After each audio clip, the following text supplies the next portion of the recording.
Magandang araw. Hello po, Sir Benjo. Magandang araw po sa inyo. Oh, sir, ayaw kumunik sa video. Ayan, pinadala ko sa'yo yung lumalabas. Opo. Ayaw. Ayaw po, Sir Benjo. Magandang araw po. It's my honor na maging Oh. guest ko po kayo dito sa aking radio segment po tuwing Sunday po sa Radyo Kaisan 107.7 FM. Hello. Hello po, Sir Benjo. Yes, Kamusta sir. po? Yes, sir. Yes Hello, po. hello. Sir Benjo, ito pa yung mga common na katanungan naman po ito na usually tinatanong din naman po sa inyo. Siyempre po, para po sa ating mga tagapakinig po na taga rito sa Sariaya, Quezon. Sir Benjo, handa na po ba ang ating mga paaralan po sa pagbubukas ngayong school year po, Sir Benjo? Yes, handang-handa naman tayo parati, no? Yan naman lagi nating sinasabi. Of course, no, yan naman ay hindi lang basta angas yan, ano, sa on our part, no, sa mga guro, no? Kasi talaga namang malayo pa nga pinaghahandaan na natin yan, no? At tayong mga teacher naman ay hindi tumatakas sa ating responsibilidad, no? At nakikita naman po yan ng ating mga kababayan at patuloy, no? At in fact, hanggang ngayon, no, naglilinis pa ng classroom yung iba, no? Kanina may mga kapatid do tayo, no, na nagbibigay sila ng update tungkol sa kanilang ginagawa, at ang ginagawa nila ngayon nag-aayos ng kanilang mga classroom, no? So ibig sabihin naka-ready po ito, no? Ang sinasabi naman natin dito, no, kung nakahanda na yung mga teacher, dapat nakahanda rin yung ating DepEd, yung ating gobyerno. Yes po, sir. Sir Benjo, ano po yung mga pangunahing hamon na kinakaharap ng mga guro po para sa pagsisimula po ng panibagong taon po ngayon natin, Sir Benjo? Well, unang-una, maraming inintroduce, no, yung ating Department of Education ng mga changes, no, sa kasalukuyan, no. Like for example, yung school calendar natin, no, from previously ay 4 quarters, no, ngayon ay magiging 3 terms na lang. No, ano pa ba? Of course, no, kabilang din diyan itong ating grading system, no, na magbabago din. No, yung ating lesson planning ay magbabago din, ano. So marami tayo, no. In fact, isang araw, when was that? June 4, no, nung nilabas yung 5 no, 5 mga patakaran, no, na inilabas ng DepEd sa isang araw lang. Hanggang ngayon nga hindi pa tapos basahin yan. Sa sobrang dami. Hindi pa rin tapos. Yung ating mga kapatid na teacher ay hindi pa nakakatapos, no, diyan sa pag-browse nitong mga policies na to. Kailangan kasi, no, alam naman natin napakahalaga niyan, no. Kailangan talaga natin yan na maunawaan. Otherwise, baka tayo mismo hindi natin alam yan, no. Itatanong sa atin yan ng ating mga kababayan. So, nakakahiya naman, no, kung hindi natin na alam, no, Yes. yung itong mga policies po nito. Yes po, Sir Benjo. Maraming po salamat. Ito po, Sir Benjo, ano po ang tunay para sa inyo po, ang tunay na diwa po ng Brigada Eskwela? Kasi syempre, hanggang ngayon, nagbibrigada eskwela pa po ang ating mga guro. Para po sa inyo, pag sinabi natin Brigada Eskwela, ano po ito? Well, maganda naman yan, ano. Tayo naman, ever since naman, ay appreciative naman tayo, no, doon sa ibinibigay na tulong ng ating mga kababayan, no, hinggil dyan sa Brigada Eskwela, kasi talaga namang pwede nating sabihin na itong Brigada Eskwela na ito talagang malaki, no, yung naitutulong sa ating mga paaralan, no. Ang hindi lamang naman natin na gusto, no, dito sa pagpapatupad nito ay yung minsan ay nagiging sapilitan, no, yung contributions, no, na ginagawa ng mga teacher, no? So, kahit anong sabihin ng DepEd na hindi ito dapat dumasa sa mga teacher, no, hindi ganoon, no, yung Yes yung po. actual, no, na pangyayari po sa atin, ano.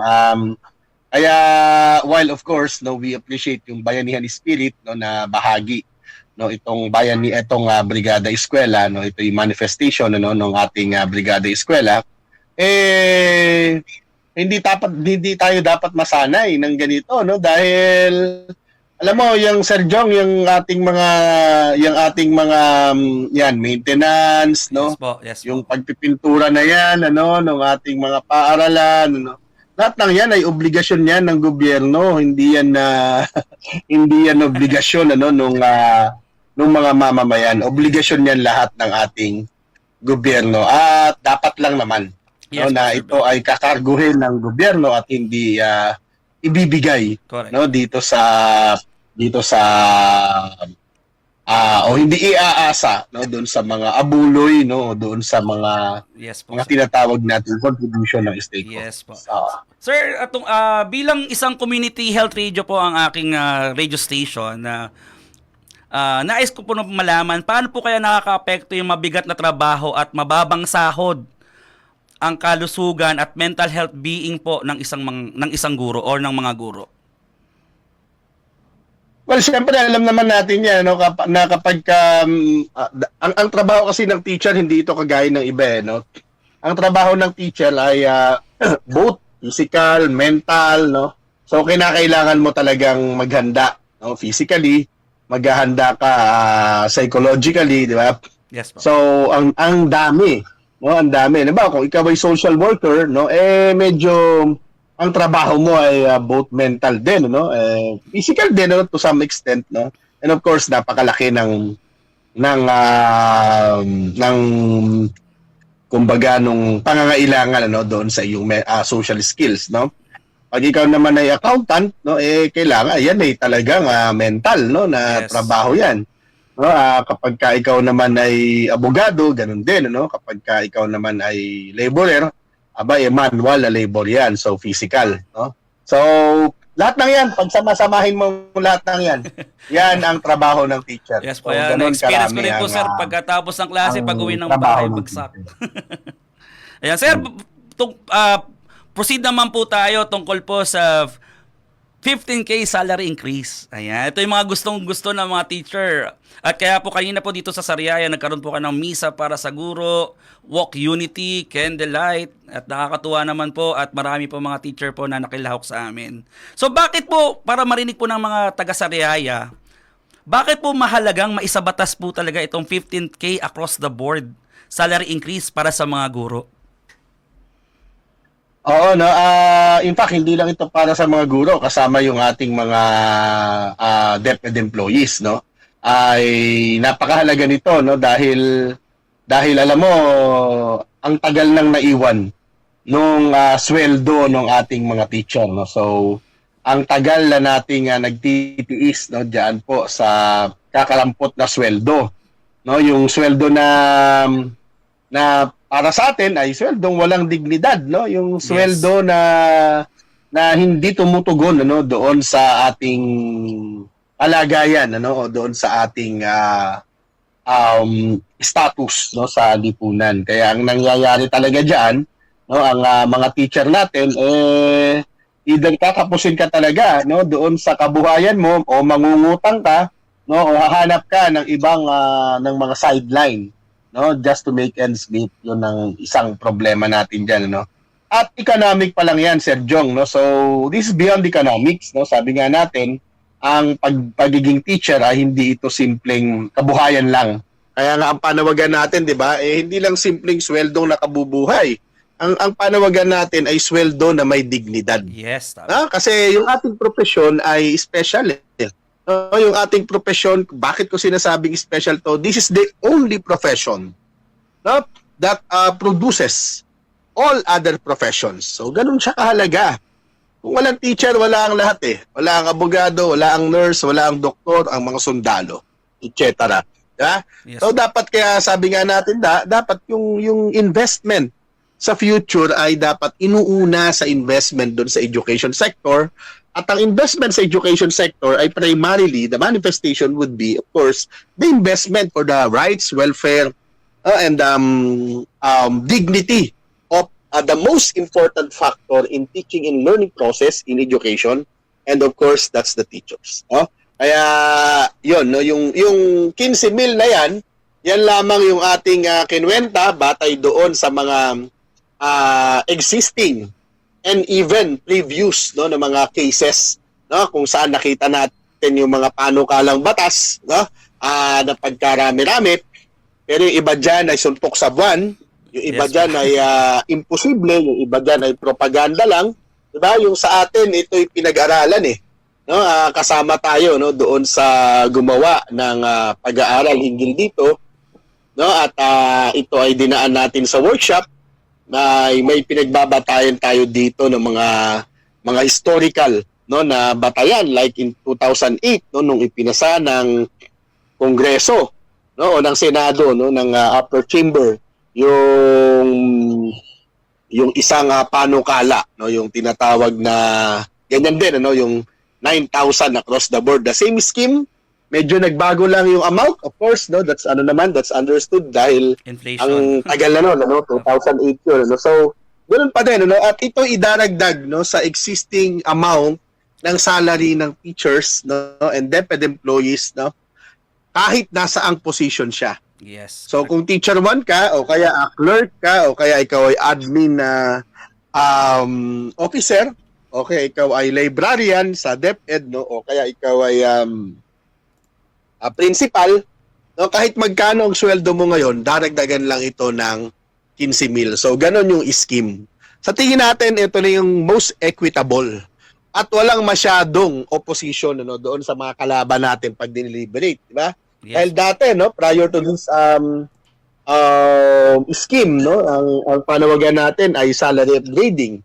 So, ang binabanggit dyan ng mga kalaban natin, pag in-upgrade daw sa salary grade 16 halimbawa or 18 ang teacher 1, aba yung teacher 2 magiging 19, 20, yung teacher 3, etc. So baka daw mag-overlap yung sweldo ng principal na ngayon ay 22, no? Principal 4. Mag-overlap yan sa sweldo ng SDS. Yes So po. may mga ganon tayo. Kaya sabi natin mukhang kailangan itong pag-isipan. At ito nga, yung ating eskema, yung Ayan. 15,000 Across the board. Ayan. hindi ito sasabihin ko Sir Jong, hindi naman ito yung maximum, no?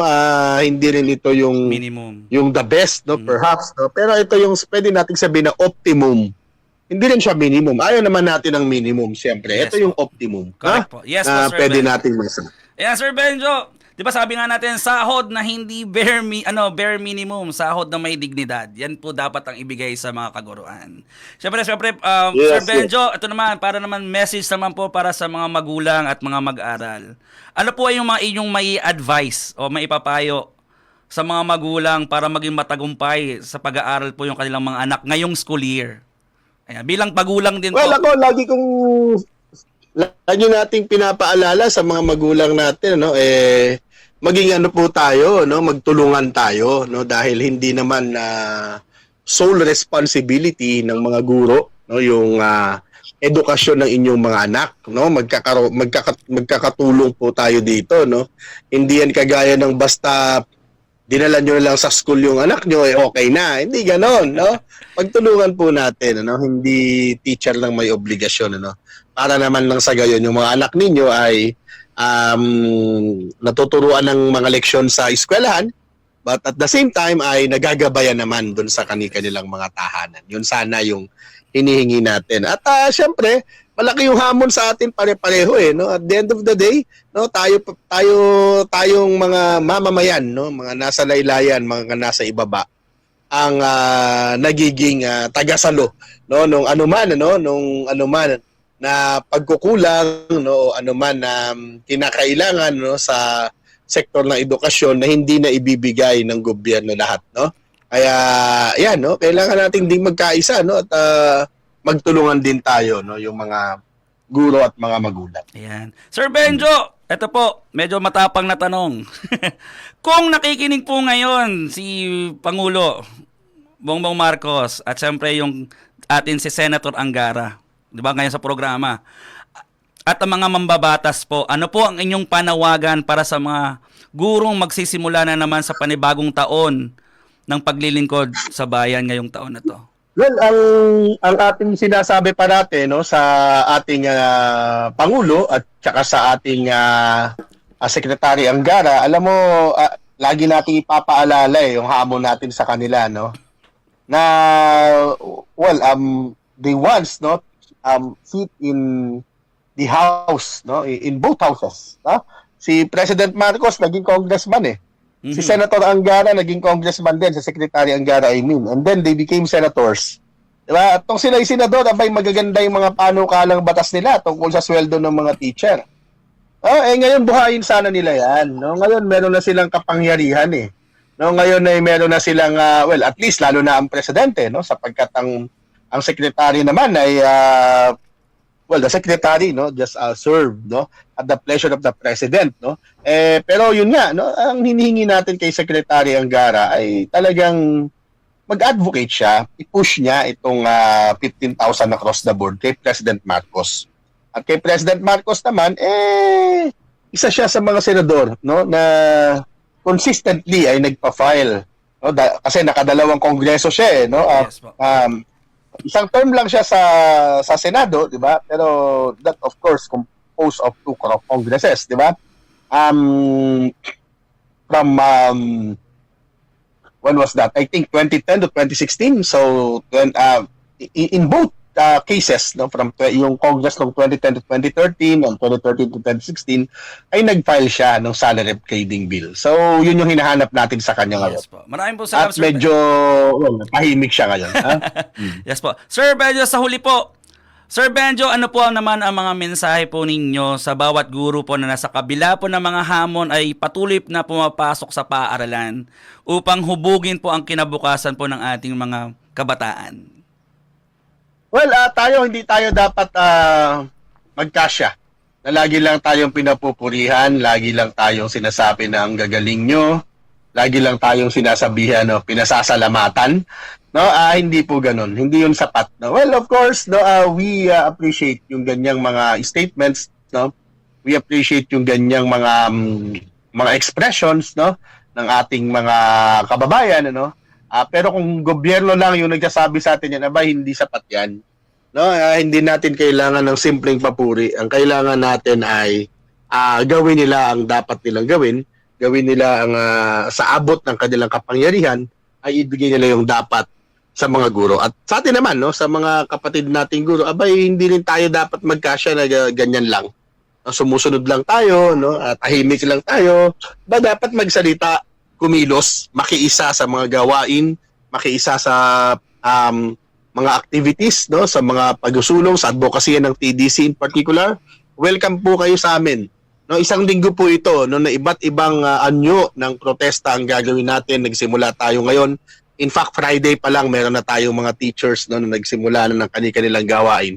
So hanggang matapos ang linggo na to sa June 11, no, yung last day ng pasok sa week na to, ay tuloy-tuloy po yung ating mga activities. No? So yun lang, Sir Jong, at yun nga, ang lagi kong sinasabi, Joint TDC, promise, masaya din.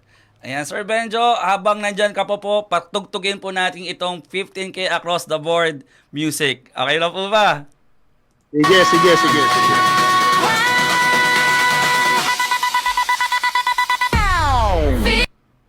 Hit lang po.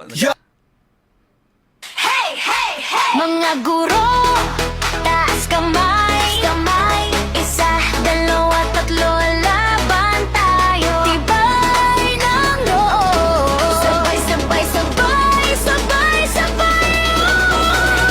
Hey! 15K, 15K, across the board, isa batas na.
Ayan, Sir Benjo, maraming pong salamat sa pag-guest. It's my honor po na ma-guest ko po kayo ngayong araw na ito. Last message po, Sir Benjo, sa ating mga nakapakinig po dito po sa Saraya. Yes, maraming salamat, Sir Jong, no? At again, gaya ng sinasabi ko po kanina, join po kayo sa TDC, mga kababayan, mga kapatid na guro. Thank you, Sir Jong. Salamat. Salamat po. Bye-bye.